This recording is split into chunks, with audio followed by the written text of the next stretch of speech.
സംസ്ഥാനത്ത് അമീബിക് മസ്തിഷ്ക ജ്വരം ബാധിച്ച് വീണ്ടും മരണം. വണ്ടൂർ സ്വദേശി ശോഭനയാണ് മരിച്ചത്. രോഗം ബാധിച്ച ഒരു മാസത്തിനിടെ 5ാമത്തെ മരണമാണിത്. അമീബിക് മസ്തിഷ്ക ജ്വരം ബാധിച്ച് ഇക്കഴിഞ്ഞ ആഴ്ചയും ഒരു മരണം റിപ്പോർട്ട് ചെയ്തിരുന്നു. വയനാട് ബത്തേരി സ്വദേശിയായ രതീഷാണ് കോഴിക്കോട് മെഡിക്കൽ കോളേജ് ആശുപത്രിയിൽ ചികിത്സയിലിരിക്കെ മരിച്ചത്.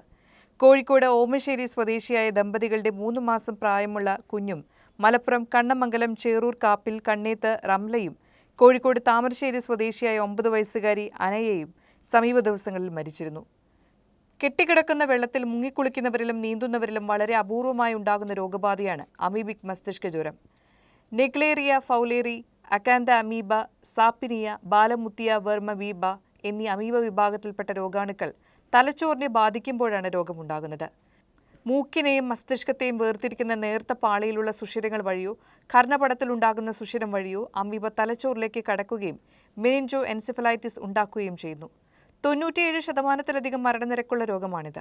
മനുഷ്യരിൽ നിന്നും മനുഷ്യരിലേക്ക് ഈ രോഗം പകരില്ല. വെള്ളത്തിലിറങ്ങുമ്പോൾ അടിത്തട്ടിലെ ചെളിയിലുള്ള അമീബ വെള്ളത്തിൽ കലങ്ങുകയും മൂക്കിലൂടെ ശരീരത്തിൽ പ്രവേശിക്കുകയും ചെയ്യുന്നു. അണുബാധ ഉണ്ടായാൽ 1 മുതൽ 9 ദിവസങ്ങൾക്കുള്ളിൽ രോഗലക്ഷണങ്ങൾ പ്രകടമാകും.